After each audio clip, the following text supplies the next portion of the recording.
आवाज कोणाचा आवाज जनतेचा दाही दिशातून घुमला राष्ट्रवादी पुन्हा प्रगतीच्या वाटेने जाऊया साथीने एका मुखाने हो बोला राष्ट्रवादी पुन्हा आवाज कोणाचा आवाज जनतेचा दाही दिशातून घुमला राष्ट्रवादी पुन्हा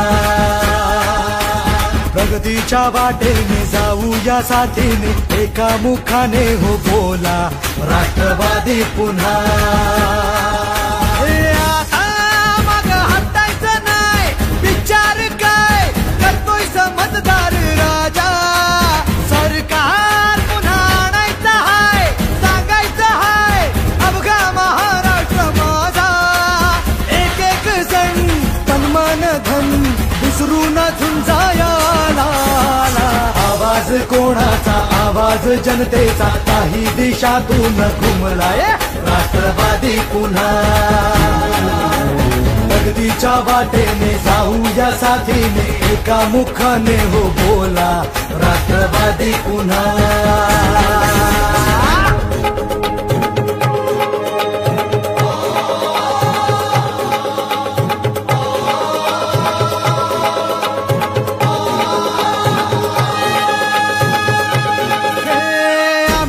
पसरुनी उंच झेप घेतली भरभराट आणली वेस नवी गाठली शिक्षणास रुजवुनी उद्योगास फुलवुनी कष्टाने घामाने पाय वाट शिंपली आता ध्येय गाठायचं हाय थांबायचं नाही अर्ध्यात मतदार राजा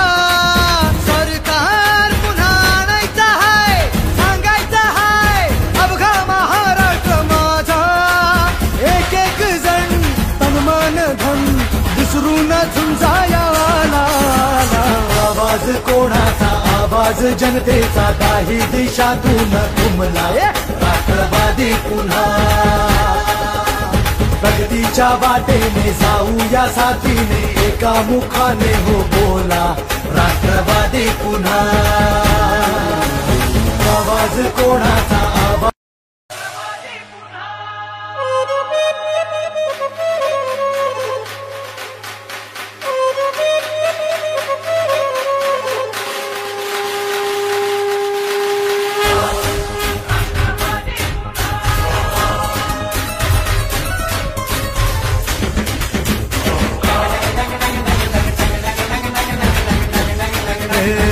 आवाज कोणाचा आवाज जनतेचा दाही दिशातून घुमला राष्ट्रवादी पुन्हा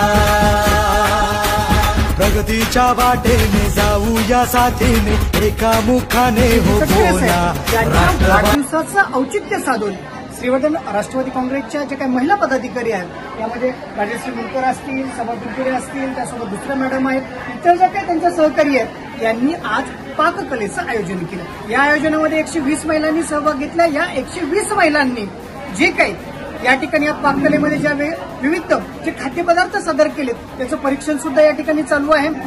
नुकत्याच आता या ठिकाणी आदिती मॅडम येऊन गेल्या, पण ही जे पूर्ण काम आहे ही जी काही टीम वर्क आहे राजश्री मॅडम असतील किंवा त्यांच्या सर्व सहकारी असतील त्यांनी कशा स्वरूपात केलंय हे आपण त्यांच्याकडनं जाणून घेऊया। प्रथमतः भेटूया आपण राजश्री मुरकर यांना। राजश्री मुरकर काय म्हणतायत ते त्यांच्या शब्दामध्ये जाणून घेऊया। नमस्कार। गेले 3 वर्ष आम्ही ही स्पर्धा राबवतो। आदरणीय खासदार सुनील तटकरे साहेब यांच्या वाढदिवसानिमित्त ही स्पर्धा आम्ही 3 वर्ष सतत घेतोय आणि प्रथम आम्ही ज्यावेळेस ही स्पर्धा चालू केली आम्हाला फक्त 30च महिलांचा प्रतिसाद लाभला। दुसऱ्या वर्षी 60 होत्या आणि यावर्षी रेकॉर्ड ब्रेक 120 महिलांचा प्रतिसाद आम्हाला लाभलाय। हे आमचं टीम वर्क आहे। तालुका अध्यक्ष सभा पिरपिरे असतील, आमच्या ज्या कार्यकर्त्या महिलांनी पदाधिकाऱ्यांनी मेहनत घेऊन जो तिथीच्या ह्याने कार्यक्रम हा व्यवस्थित पार पडला। हा जो कार्यक्रम केलेला आहे तो एक सुगरणीचा उत्तम सुगरण कोण आहे हे पाहण्याचा कार्यक्रम आहे आणि याच्यातून एक महिलांना घरातून बाहेर पडण्याच्या आणि आपल्यामधल्या ज्या कला आहेत त्या सादर करण्याचा इथे पुरेपूर प्रयत्न केला जातो। बोलतच नाही त्यांनी जो तयारी केली होती ती माझ्या पुढे सर्व तयारी खूप मॅडम चांगली थँक्यू मॅडम। आता आपण एक काम करूया, आता यांच्याशी आपण संवाद साधला, यांच्या समूह आहेत जे काही पार्टिसिपेंट आहेत ज्यांनी सहभाग घेतला त्या प्रत्येक महिलेशी, त्या महिलेला कसं वाटतं आणि यांनी त्यांच्याशी कसा संवाद साधला, कसं कोऑर्डिनेट केलं, ते सुद्धा त्यांच्या आणि यांच्या दोघांच्या शब्दामध्ये आपण जाणून घेऊ. मॅडम, या ठिकाणी श्रीवर्धनचे आमदार किंबहुना महिला व बालविकास मंत्री आदित्य तटकरे जे काही आहेत यांच्या नेतृत्वाविषयी तुम्हाला काय वाटतं? एकदम परखड आहे आणि त्या महिलांपर्यंत स्वतः जाऊन पोहोचत आहेत. कुठलीही गोष्ट असली तरी त्या तिथे जाऊन स्वतः त्या गोष्टीचं बघतात किंवा त्या स्वतः तिथे जाऊन त्या गोष्टींचं पाहणी करतात ती कशी आहे. आता समजा पाककला होती तर त्या स्वतः इथे आल्या, त्या सर्व महिलांपर्यंत पोहोचल्या, महिलांच्या पाककला बघितल्या, अशा सर्व गोष्टींविषयी त्या स्वतः चौकशी करून त्या गोष्टींचा पाठपुरावा करतात. राष्ट्रवादी पक्ष महिलांच्यासाठी किंवा इतर सर्व गोष्टींसाठी खूप कार्यरत आहे. आता महिलांना जशी पाककलेची स्पर्धा किंवा इतर दुसऱ्या पण काही योजना किंवा आता सध्या महिलांसाठी लाडकी बहीण योजना अशा विविध योजना राबवत आहेत महिलांपर्यंत.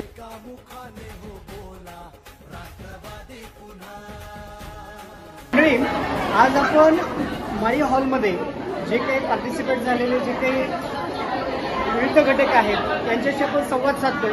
यामध्ये आता आपल्या समवेत आहेत पल्लवी साठे, यांचं स्वतःचा हॉटेल व्यवसाय आहे. त्यासोबत त्यांनी आज या ठिकाणी या पाककले स्पर्धेमध्ये जो सहभाग घेतला, सहभागामध्ये त्यांनी गणपती बाप्पाची जी काही आरास असेल वस्तूंची विविध ती केली आहे. त्यांची आजच्या या स्पर्धेविषयीची जी काही भूमिका आहे ती आपण या ठिकाणी जाणून घेऊया.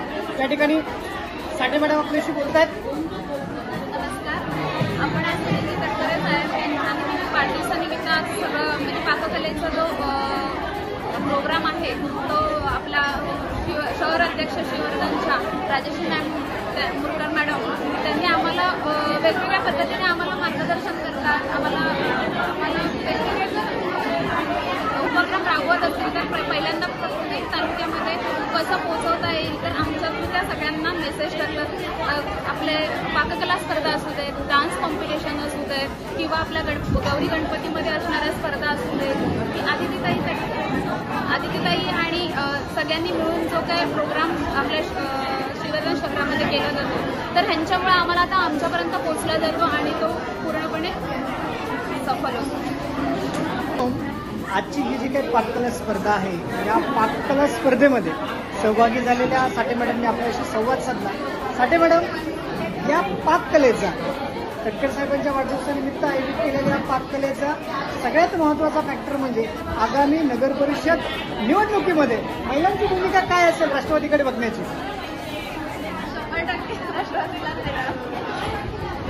आणि आपल्या मॅडम उभ्या राहिलं तर काय पाककलेच्या स्पर्धेच्या माध्यमातून आपण सन्माननीय खासदार सुनील तटकरे साहेब यांना काय शुभेच्छा द्या? त्यांनी आम्ही गृहिणी आहोत तर आम्ही घरातून बाहेर नाही पडू शकत पण त्यांनी एक त्यांची कला समोर यावी सगळ्यांसमोर की एक गृहिणी पण काहीही बनवू शकते एका गोष्टीपासून. म्हणजे आपण बघाल इथं 120 स्पर्धक आहेत आणि वेगवेगळा असा पदार्थ बनवला आहे पण त्यांची एक इच्छा आहे की गृहिणी नेहमीच घरी बनवतात पण त्याचा कोणीच म्हणजे वावा करत नाही पण त्यांनी ते इथे पदार्थ आणावेत किंवा त्याही एवढ्या महिलांमध्ये एकत्र यावेत असं त्यांची इच्छा असते आणि त्यांच्या वाढदिवसानिमित्त सगळ्याजणी एकत्र येऊन पाककला स्पर्धा आपली पार पडली. पक्षाच्या ज्या पदाधिकारी आहेत ह्या सर्व पदाधिकारी तुम्हाला आता व्हिडिओमध्ये दिसत आहेत. या सर्व पदाधिकाऱ्यांशी आता आपण संवाद साधतो. संवादामध्ये पहिले जे काही मला वाटतं ह्या अगोदरच्या नगरसेवक आहेत, भविष्यातली जी काही तयारी ती त्यांच्याकडनं जाणून घेऊ. मॅडम, या ठिकाणी आजची जी काही पाककला आयोजित केली या पाककलेच्या माध्यमातून तुम्ही काय संदेश द्याल श्रीवर्धनमधील जनतेला? संदेश तर आता आमच्याकडे तर टुरिस्ट खूप येतात आणि ते पण म्हणजे तटकरे साहेबांच्या माध्यमातून जे काही विकास कामे झाली त्याच्यामुळे टुरिस्टचा एवढा ओघ वाढला. त्याच्यामुळे ज्या सुगराणी आहेत घरात जे जेवण बनवणाऱ्या त्यांना एक व्यवसाय मिळाला आणि त्या व्यवसायातून त्यांना कसं कुटुंबासाठी काहीतरी थोडंफार मदत करण्याची संधी मिळाली. ती मिळाली तर ती तटकरे साहेबांमुळेच मिळाली आहे. त्याचसोबत आता दुसरा जे काही आहे कमले मॅडम आहे त्या ठिकाणी. कमले मॅडमला ओळख तुम्ही चांगला. कमले मॅडम काय म्हणाल? हे आवाजाप्रमाणे साहेबांच्या वाढदिवसानिमित्त पाककलेचा कार्यक्रम ठेवतात. एक पाककलेचा कार्यक्रम म्हणजे महिलांचा आवडता कार्यक्रम आणि महिला उत्सुकतेने काही ना काहीतरी बनवून इथे घेऊन येतात आणि आपली कला दाखवतात. दीक्षा टाकळे. या ठिकाणी टाकळे मॅडम आहेत. टाकळे मॅडमला माझा एक प्रश्न आहे. टाकळे मॅडम, तटकरे साहेबांचा जो काही वाढदिवस आहे, तटकरे साहेबांबद्दल काय सांगा? खरं तर तटकरे साहेबांबद्दल बोलायचं म्हणजे खूप विकास कामाच्या बाबतीत त्यांचं कोणी हात धरू शकत नाही. म्हणजे खूप विकास कामं केलीत त्यांनी. आणि आता महिलांच्या बाबतीत थोडं बोलायचं म्हणजे जी ही पाककला स्पर्धा ताईंनी साहेबांनी आयोजित केली, तर त्या स्पर्धेमध्ये म्हणजे स्पर्धा म्हणून नाही, पण आज 120 महिला इथे उपस्थित आहेत. प्रत्येक महिलेला काही नंबर यायला पाहिजे असं नाहीये, पण त्या स्पर्धेतून त्यांना वेगळाच उत्साह होता. आता माझ्या भागातून जवळजवळ 40-45 महिला आल्या. पण जरी नंबर नाही आला तरी चालेल, पण एक उत्सुकता साहेबांबद्दल असणारी आतुरता, ताईंबद्दल असणारी आतुरता त्यांनी या कार्यक्रमात. मॅडम, आता तुम्हाला थोडंसं थांबवतो आणि एक प्रश्न विचारतो. आता आगामी जी काही नगर परिषद आहे, या नगर परिषदेच्या अनुषंगाने राष्ट्रवादी पक्षाकडे तुम्ही कुठल्या दृष्टिकोनातून बघता? नगर परिषद ही आपली राष्ट्रवादी पक्षाची चालली पाहिजे आणि येणारच. सोबत पतंगे मॅडम आहेत. पतंगे मॅडम, आजच्या पाककलेला तुम्ही किती वाजता आलात? मला थोडं लेट झालं, पण मी हजर राहिले. बरं, याच्यात तुम्ही कुठलं डिश वगैरे काही फक्त मॅडमनी अगोदर डिश बनवली होती, ती डिश सुद्धा आपण बघितली आहे. मॅडम, एकंदरीत पक्षाचे जे पदाधिकारी आहेत, ज्या महिला पदाधिकारी आहेत, यांच्याविषयी काय सांगा? या महिला परिचयामध्ये काय सगळ्या जे कामं करतात आपल्या साहेबांसाठी, आपले सन्माननीय साहेब आहेत, सगळ्यांचे लाडके आहेत. आज त्या सिओनमध्ये खूप सकाळ काही त्यांनी केलं आहे. आज यांच्याकडे काही नव्हतं, आज त्यांनी सगळं हे चित्रपट घेतल्यानंतर खूप सगळं सिओनमध्ये आपल्या खूप व्यवस्थित चालल्या. आघाडीमधनं कविता मॅडम आहेत. कविता मॅडम काय म्हणतात ते बघून घेऊया. मॅडम बोला. माझे नगराध्यक्ष आहेत, त्या बोलायलाच पाहिजे त्यांनी. एक वेळ बोलले होते, परत एकदा बोला. चॅनल आपलं घरचं. नमस्कार. श्रीवर्धनमध्ये जे काही महिला सगळ्या म्हणजे प्रत्येक कार्यक्रम दिसते, ते आज महिला घरातून बाहेर पडले तेच पहिलं तटकरे साहेबांमुळे. कारण महिला ह्याच्या आधी कधीही कुठे बाहेर पडायच्या नाही, त्याच्यापेक्षा मी सुद्धा बाहेर पडलेली नाही. पण जेव्हा नगराध्यक्ष झालं नाही, ते तटकरे साहेबांचे काम बघितलं. मी नगराध्यक्षांसाठी म्हणजे नगरपालिकेसाठी उभी राहिली. ज्या वेळेला उभी राहायचा पण प्रश्न आला, तेव्हा मी नाही सांगितलं होतं. कारण का कामं नाही आणि लोकांच्या शिव्या खायच्या, त्याच्याविषयी मला नाही राहायचं असं सरळ सांगितलं होतं. पण आता मला ज्या वेळेला मी उभी राहिली, आता या वर्षीचं प्लॅनिंग काय? श्रीवर्धन शहरात 8 महिन्यांनी फिरून या वर्षीचं प्लॅनिंग काय? या वर्षाचं प्लॅनिंग काय? पक्षाची